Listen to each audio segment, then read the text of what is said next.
Hello, so today this repair is going to be for the iPhone 4 battery connector. So iPhone 4 has this 4 pins Foxconn battery connector. Same thing with iPhone 4S. By the way, as the board you see right now, I did not did this. It's for camming like this. The customer who tried to remove he succeeded actually removing the battery connector without damaging the solder pad significantly, but he wasn't comfortable about soldering the connector back on, so he was sending to the shop for repair. So what I did was I quickly cleaned it with alcohol because there was some flux residue left on it, and now I'm melting because I wanted make sure these soldering pads still good.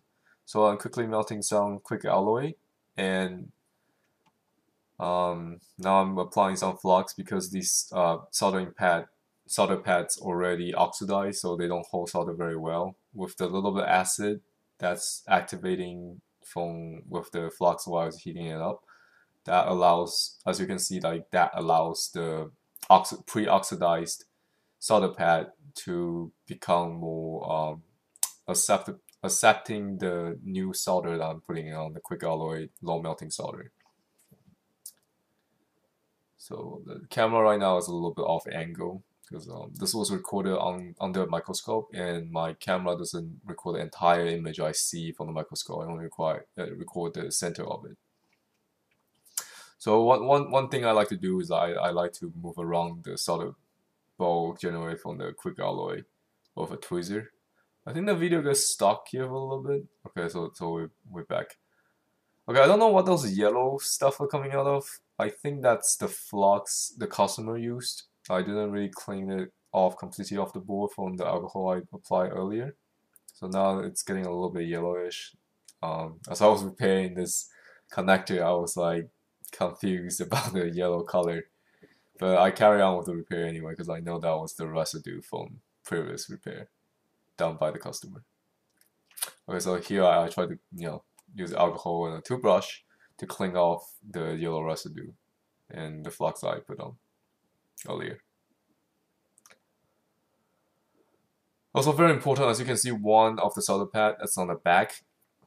That's probably why a lot of people are not comfortable soldering this connector back on because. Okay, I'll get to that later. So now I'm using solder wick. The reason I'm getting rid of the low melting solder is because I don't think they're good for connector because they're very brittle since the melting point is so low, and the reason the melting point is so low is because they're very unstable. It's a very unstable alloy for strong connections. They're good in conductance. So they make good joints on small objects that you don't use too much force on. But for battery connector, you exert a lot of forces and shear stress onto the battery connector. So you want to have some kind of solder that actually hold on its own, and it's not brittle like this low melting solder. It doesn't break off. So I'm trying to remove the low melting solder after I put it on. The reason I used it in the first place, it was just to make sure and fill in the scratches and the gap of the pre-existing solder pad and make sure the solder pad was still good. But now I test that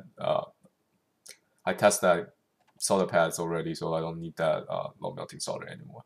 Okay, so this is a different kind of low melting solder. The solder you see before that was in bar foam, that melts around 50 to 60 degrees Celsius. This is a quick alloy low melting solder paste. So it's also low melting, considered low melting, but it melts at 137 degrees Celsius instead of 60 degrees Celsius. I apologize for the quality of this video because as I'm editing, some of the frames get chopped out, so sometimes you get freezes.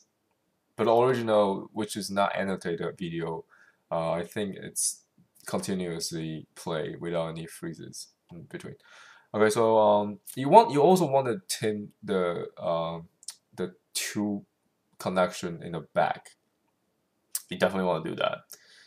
because the way you lift out the battery connector, if you don't tin the two connector in the back, and when you solder the connector, you want to solder those two joints on, then when you remove the battery again, that connector is going to get ripped right out, or after a few times it will get ripped out. This is why some people are not comfortable doing this repair on their own, because they don't know how they can do the first 4 pins with a small soldering iron, no problem. They could do this, but the 2 solder joints on the back, they not comfortable to do that because they don't know how, or they didn't have the proper equipment, or the two, like the low melting quick alloy solder paste. Yeah, so now I'm just cleaning off the SS paste that's not needed, and it forms a bridge, which is okay, because right now it's still, it's mostly solder balls. You could scratch it off easily. It's not actually forming a bond in the bridge. Even if it does form a bridge, you can just easily push it off, like what I'm doing right now. So I'm just gonna melt off all the solder balls, because I don't want to damage it by scratching it, because it's already scratched pretty much a lot. And now I'm pushing the ball. See, it's not really a bridge. It's more like a lot of little solder balls. I think it would be a good idea to put flux on it. I don't remember if I did, but if I were doing the repair right now is a good time to put flux onto the logic board. So yeah, this ball was already pretty much scratched up before it was sent in from the customer.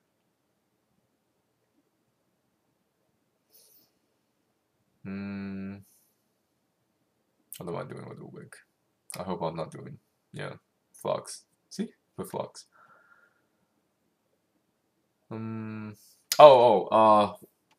I had experience buying the battery connector from China with a bad seller. Again, sell you used connector. Like they just sell you bad stuff.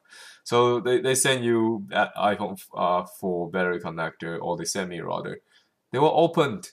They were not in original packaging. I only get original packaging connector from now. It's all in plastic packaging. But sometimes you get like bad quality stuff from China that's used, and you don't want to get those. Those are bad. So what those are? They don't have the two gold joints from the back. Those 2 joints, you don't get them, and that's bad. Okay, so now I'm doing the soldering actually. I put some flux on the joints on the solder paste area, and then I put the connector on top relatively to the position, and I call this method back hot air bath reflow method. Basically, since this board has nothing on the other side, or nothing fragile on the other side like a connector, I'm using a heat gun on max speed, max heat, probably at 500 degrees Celsius, and then I have flux in between the connector and the logic board.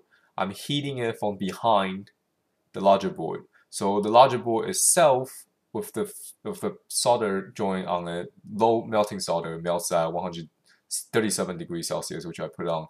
I'm heating it from behind. That will melt those low melting solder. And these low melting solder put from quick alloy, the solder paste, actually has a very high shear stress grade. So it's resistant. It's not brittle, unlike the quick alloy desoldering alloy. It makes very strong bond for connectors. Yet it still melts at a relatively lower temperature, which is 137 degrees Celsius. Unlike the other lead-free solder used by Apple, melts at 250 degrees Celsius. So the logic will start to get damaged at 300 degrees Celsius. With this with this low melting solder paste, it ensured me to heat as much as I want from the logic board without causing any kind of damage really, because the heat is actually not quite at 300 degrees Celsius. Even if I use max heat, max air, max speed from the back heating with a hot air gun. As you can see, these 4 solders are completely melted when I was touching the connectors, and now they all form beautiful joints. It was pretty easy. This repair really shouldn't take you that long. And most importantly, those 2 joints from the back, they also get soldered without much difficulty. You have no risk of damaging the connector, no risk of melting the connector, and it gives you a really easy way to fix this. you can do the same thing with lead solder that melts at 200 degrees Celsius, but that gives you a really big risk at damaging the board. So I suggest you get, if you do a lot of those repairs, get quick alloy, low melting solder paste. It's very useful.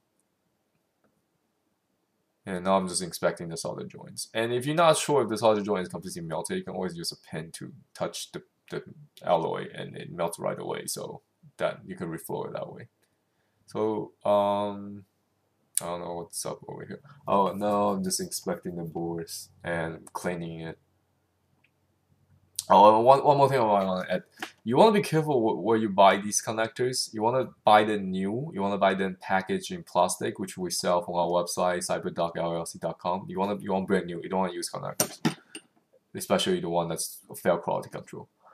And you also want iPhone 4 battery connector for iPhone 4. I know it looks similar to iPhone 4S, but they're different connectors.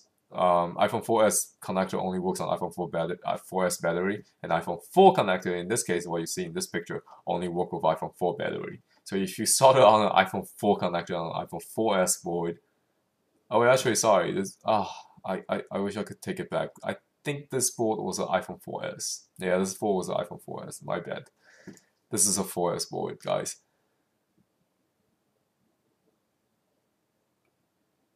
So actually, this is a bag sample. Yeah, this is a 4S board.